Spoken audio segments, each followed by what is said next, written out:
Na EVM kompatibilných chainoch máme peňaženky, ktoré sú reprezentované takýmto nejakým hashom, ktorý je náš verejný kľúč od tejto peňaženky, ale možno si sa už niekedy stretol s tým, že niekoho peňaženka vyzerala nejak takto. Ako je to možné? Čo to je?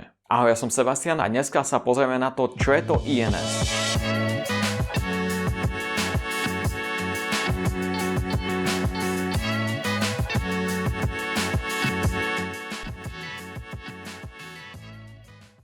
Ethereum Name Service alebo skratenie INS je distribuovaný open source a škálovateľný systém názvov založený na Ethereum blockchaine. Čiže tie klasické Ethereum adresy alebo hociaké adresy na akomkoľvek blockchaine sú strojovo čitateľné, nie sú ľudsky čitateľné. Pretože sa nemôžeme pozrieť na tú adresu a prečítať si ju a si povedať, že aha, to je adresa Miša. Ale sú strojovo počítateľné, pretože tvoja peňaženka a blockchain vie presne, kam tá peňaženka patrí a kam ukazuje. A úlohou INS je mapovať ľudsky čitateľné názvy peňaženiek, ako napríklad michal.eth alebo michal.crypto. A mapovať ich na strojovo čitateľné identifikátory, ako sú napríklad klasické Ethereum adresy. Ale INS nefunguje len na kryptopeňaženky, ale aj na domény. INS je podobné ako DNS, Domain Name Service. To sú tie ľudsky čitateľné názvy webových stránok, ktoré všetci poznáme ako napríklad google.com. Ale v pozadí to nie je google.com. V pozadí je to iba IP adresa tej web stránky. A čo DNS robí, že spári túto IP adresu, ktorá reálne vedie na stránku, k ľudsky čitateľnému názvu, ako je google.com. Čiže namiesto toho, aby sme za každý museli napísať IP adresu web stránky, na ktorú sa chceme dostať, napíšeme iba jej DNS. A INS môže fungovať aj rovnako, či už je to peňaženka, alebo aj web stránka. Ale INS je založené na Ethereum, čiže má úplne rozličnú architektúru od DNS, kvôli čomu má nejaké výhody, ale aj nevýhody a obmedzenia. Podobne ako DNS, aj INS funguje na systéme bodkami oddelených hierarchických názvov, pričom vlastník domény má úplnú kontrolu nad subdoménami. Ale INS sú doslova vlastnené smart kontrakty. Čiže keď ty si kúpiš nejakú INS napríklad na rok, no tak tým pádom máš prístup k tomuto smart kontraktu, ktorý sa nazýva registrátor. Ktokoľvek môže podľa pravidiel týchto smart kontraktov získať svoju vlastnú doménu a prevádzkovať ju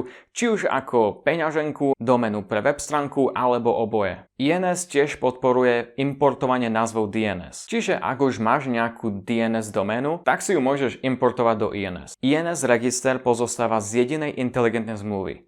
A to je register, nie registrátor. Register je v podstate zoznam všetkých aktívnych INS adries, komu patria, na ako dlho ich ešte majú prenajaté a podobne. Register uchováva všetky dôležité údaje o všetkých doménach a subdoménach INS a pritom hlavne 3 dôležité informácie. A to vlastníka domény, resolver a dátum životnosti. Takže prihlásil som sa na účet do jednej z mojich INS a takto to nejak vyzerá. Tu mám pripojené adresy na túto INS, pričom áno, INS je Ethereum Name Service, čiže je to pôvodne na blockchaine Ethera, ale dá sa to používať aj na iné blockchainy, ako vidíš napríklad Tuna. Čiže v dnešnej dobe už INS vieš použiť na skoro všetky blockchainy, na ktoré by si chcel použiť, aj na blockchainy, o ktorých nevieš, že existujú napríklad. A tu na dole je ownership, čiže je tam manager, owner, expiry and parent, čiže parent.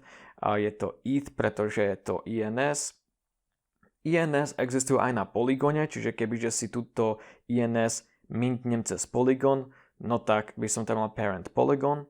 Manager je manažer alebo správca tejto INS, čo môže byť iná peňaženka než vlastník, ale v mojom prípade som si dodal všetko na rovnakú peňaženku. A expiry je životnosť, čiže dátum životnosti, čiže v apríli 22.2024 mi skončí splatnosť, budem si musieť obnoviť túto doménu. Tak to je bolo všetko, čo sa týka INS. Naučím ťa všetko, čo viem na cryptokurs.sk. Ja som Sebastian a maj sa pekne.